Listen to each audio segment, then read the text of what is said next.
So the topic here is Cuban and Venezuelan baseball cards and cross-cultural transformation or translation. This artifact here, I think, is a really good example of what I'm talking about because the I'll say the Venezuelan cards, I think in particular, do a lot of really important cross-cultural work because you have the translation of, at this point, the very popular 1960s, late 1950s Topps design and Topps manufacturing signature.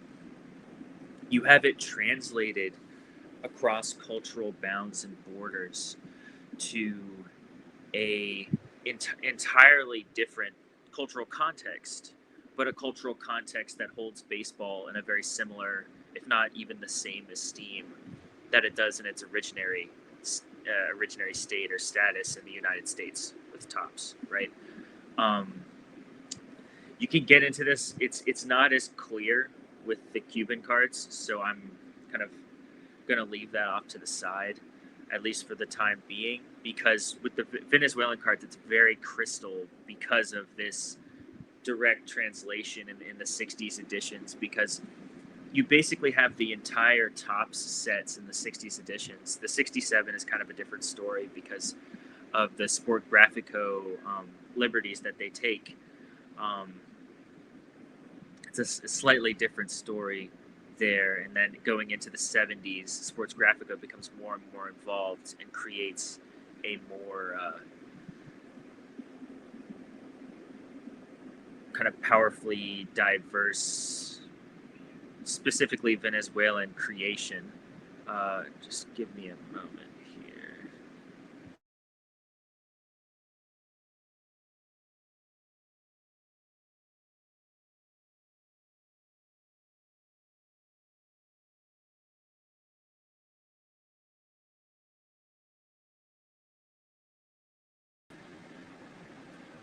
But accordingly, there you have something that's very, very smooth and very clean and almost seamless happening in the way that cultural information is cross translated or transmitted. Because here you have, I mean, Bob Gibson, St. Louis Cardinals. It's almost an exact replica of the United States cards, but these are produced and transmitted in Venezuela. So kind of already there you have a pretty significant transferal of information, and it's cultural information because Bob Gibson, again, this is a United States player, um, one of my favorite players from this era, who the context is like shifting, right? It's a change in context in a cultural transmission through the shared love of baseball. This is something that's very different. It's different than like a literary transmission. It's different than a artistic transmission because it's a lived, grounded, uh, I want to say culturally mediated experience of participation in the culture of baseball, right? So you might go to like an art gallery to look at art, or you might go to a bookstore to buy a book.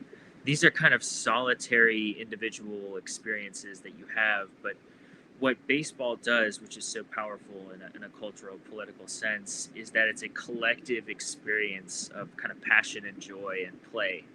It's collective, it's active, it's immersive, right? You go to the baseball field, you go to the park, and you have this entire sensory experience. You're experiencing it with a large group of other people. And again, I'm referencing this in terms of Cuba and Venezuela, but particularly these Venezuelan cards because it would be interesting to see, right? Let's say the Sport Graphico cards were transmitting that back to the United States and those were being produced at the same time, but that was just not the case. These cards, the Topps Venezuelan cards, are coming from a Venezuelan context, and a lot of them are coming back now to the United States, and United States collectors are finding out about them and really enjoying them. they're qualitatively different. The print, you can just see it. It's almost this. They're almost sun bleached cards, for lack of a better word.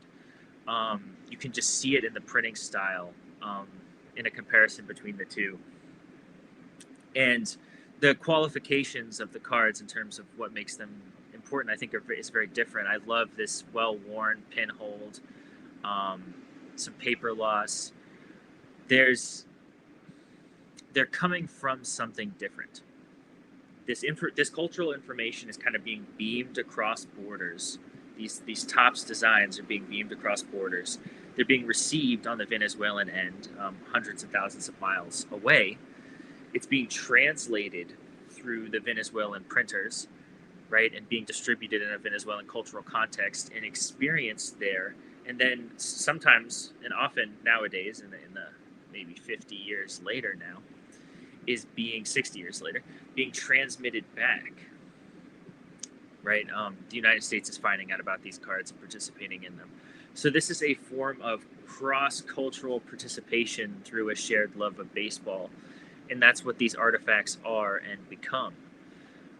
That's a very, very powerful thing in my work and what I'm discussing, because what that ultimately is and is about is what is like human community, human togetherness, and human collective experience, and what are the things that you have a lot of political limitations around what is integrated, what is allowed to cross certain borders for certain reasons, right? Who and what is allowed to participate in certain things and why.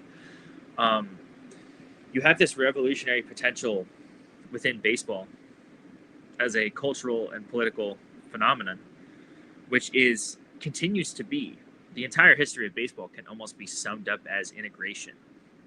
It can be summed up as collective participation across borders. It's something that's truly global. And when I say participation, I'm again gesturing towards literature and art as being fundamentally different, because these are solitary individual pursuits. There might be a sort of collective around them, but they're ultimately solitary, individual, usually cerebral or visual. Baseball is an entire sensorium of experience that is experienced collectively, whether that's through a television, a stadium, or card collecting. There's a whole ecosystem that surrounds it. And ultimately what it is about is it's a mediation of togetherness. It's a reason and a way to come together and experience the phenomenon of baseball in a very profound and universal way. So you have the integration of the American leagues in the 40s, the integration of the Cuban leagues in 1900, and you have baseball that spreads throughout the Caribbean via Cuba during that early 20th century period. What this is and means is that baseball is being transmitted culturally. It's being transmitted across borders, across bounds, across perceived distances and differences, and it's being interpreted and translated in a variety of different ways. And that's what's so valuable about these Venezuelan baseball artifacts. What they are and what they do is cultural translation and transmission in a way that many more and many other people can experience the phenomenon of baseball, even American baseball, and it can be translated across different cultural contexts, right? Baseball is not any one thing. It's created and manifested and changed differently in different cultural contexts. I mean, everything from stickball to different rules and regulations, different cultural methods of participation. People would dance at the Cuban baseball games. There would be food that was served. There's a lot of different ways that baseball manifests itself, but you can see it in an overarching way, in this kind of overarching sense and framework, as a primary cultural collective transmission of joy, passion, and play. And this is ultimately what is so radically political about baseball. You have these sort of lagging cultural constructs and political perceptions that limit its growth and development specifically in the United States. But you see in other cultural contexts like Cuba, how radical political circumstances and revolutionary circumstances advance the game far beyond the so-called timelines and frameworks that history has previously established as modern baseball and the growth and evolution of baseball through Cuban integration, through new methods of play, right? So baseball as kind of an emergent phenomenon that can be radically advanced, and it's advancing in a modern context. My framework of baseball's modernity is integration and advancement through integration, right? So that's not only racial integration, but it's global integration, an advancement of the sport itself through mass collective participation. That's the revolutionary potential that baseball holds. And so when you have cards like these Venezuelan 1960s cards, you can see it's a very clear manifestation and example in terms of these artifacts of cross-cultural translation and the ability to build a bridge culturally to share something that's profound and passionate and joyful. Um, and you're seeing that as an emergent potential through baseball. Right? It's not just that baseball was invented in the U.S. and then it's being played in Venezuela or Cuba or Japan or wherever it is. It's that cultural artifacts, right, are being exchanged across borders, cultural information, images, statistics, etc. The archetypes and traditions and languages of baseball are being transmitted back and forth. It's a way of communicating, right? This is very different than just kind of domestic, enclosed, encased, traditional baseball history narratives in the United States, which are obviously very U.S. centered. What we're talking about here is a global baseball context, a global baseball culture and mythology.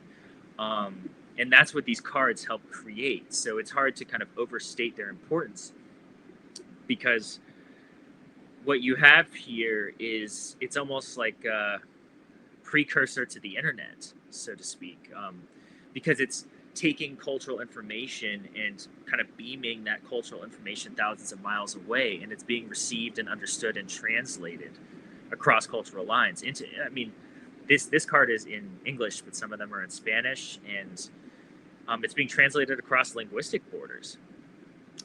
People are aware of Bob Gibson as a very important United States pitcher. So these are just some of my thoughts here on this. It's very important because what cross-cultural transmission and translation does is it forms a network. It forms a creative connection. And what we're connecting here around is baseball. And you can see Cuba, Venezuela, Puerto Rico, Japan, many different ways that baseball becomes much bigger than just America's pastime, and it becomes a global way and method of creating higher levels of political, social, cultural relationship that transcend the typical traditional methods of colonialism or empire or control or fear, domination. These very typical, almost rote ways that human beings use fear to attempt to use and control and manipulate cultural context and information. What's possible here through baseball, right, and this is what's very important, is a real sympathetic, I was using the term syncopated or syncophonic way of interrelationship, right? It's allowing different cultural languages to speak back and forth to each other through the translation and overall kind of literary construct or power, imaginative power of the sport of baseball.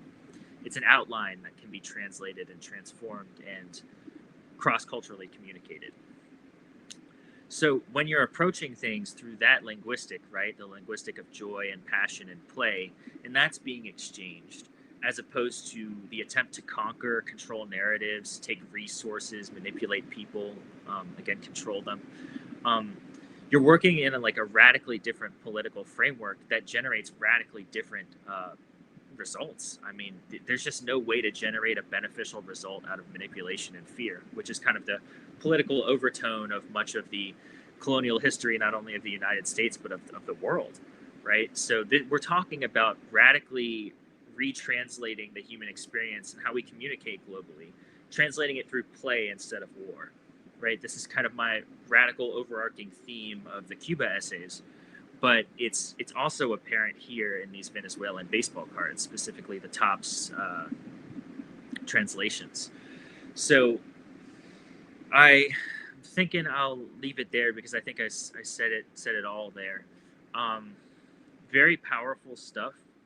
I don't want to There's no risk of overstating it. There's only a risk of understating it, right? Because what is important here is to rid ourselves of a narrow nationalistic vision of baseball, whether that's a American vision or Cuban vision or Venezuelan vision, and instead understand the larger global universal network and framework of cross-cultural translation and transmission of information, right? This is where baseball really gets interesting because it's a language, right? So you're seeing a universal language form that's a language without words, and that's something that can be translated and transmitted everywhere, anywhere, all the time.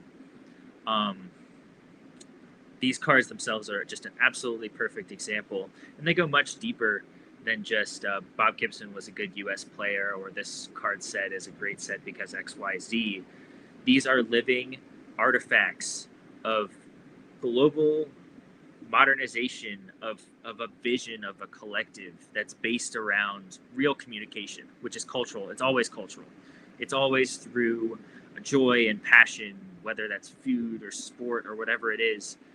It's a way of communicating back and forth through the sharing of a very honest and authentic human joy. It's the real experience of what we love and why we love it, right? And that's being shared back and forth.